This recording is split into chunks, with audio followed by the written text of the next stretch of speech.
Professor Gleich. Welcome to week 1 in Psychopathology.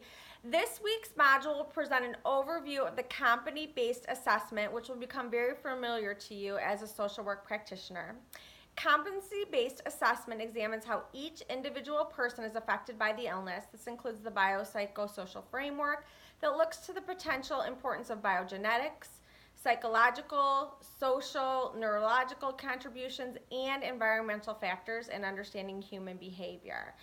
We will also review the DSM-5 manual and the DSM-5 approach to the diagnostic process. This week in the DSM, we will review the neurodevelopmental disorders, which have a typical onset in early developmental periods, and we will review the disruptive impulse control and conduct disorders.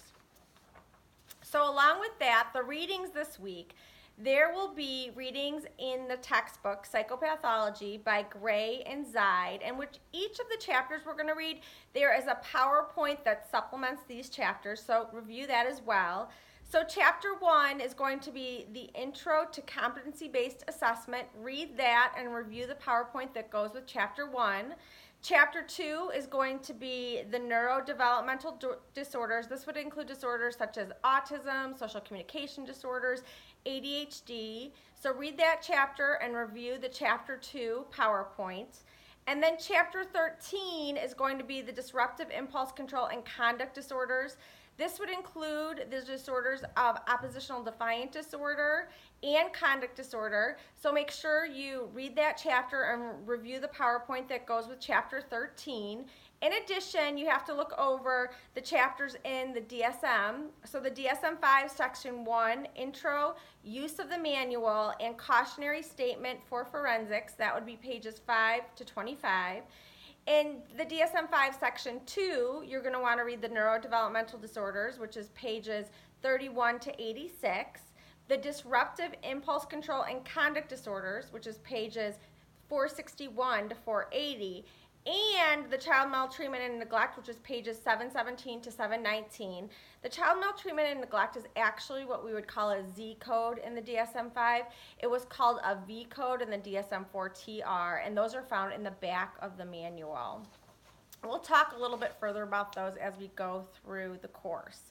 So next up, we have discussion forums. There is a discussion forum rubric found in the first module on Moodle, and each discussion forum will be out of 10 points. They will have due dates. So your initial post will be due on Thursdays at 11:55 p.m. Your initial post will have to be at least 400 words.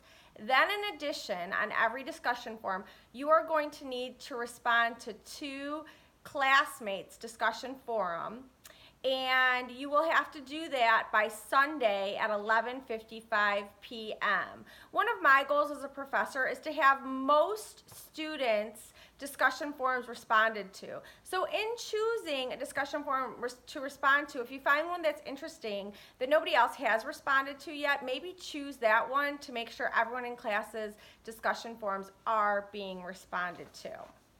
So the first discussion forum this week is about intellectual disability. So you will read discussion forum number 1, and you will respond to it. So you will have your initial response done by Thursday at 11:55 p.m. and then you will respond to 2 other learners' posts by Sunday at 11:55 p.m.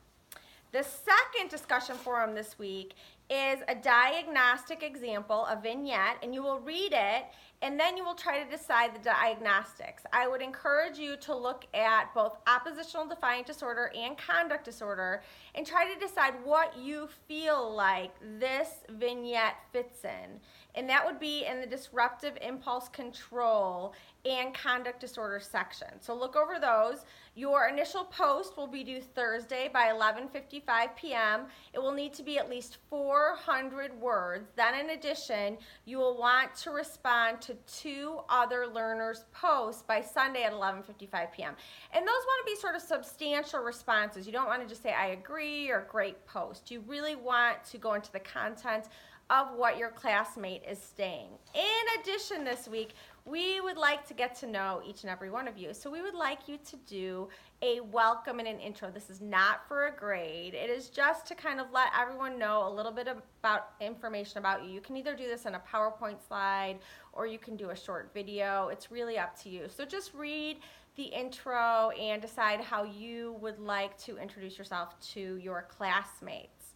So that concludes the first week. If you have any questions throughout the course, please feel free to contact me. You can contact me at my email, which is lgleich, Gleich at aurora.edu. You can contact me on my cell phone either for a phone call or for text at area code 847-833-2907, or we can meet in an Adobe Connect chat room. So thank you so much. I hope you enjoy class, and please contact me with any questions. Thank you.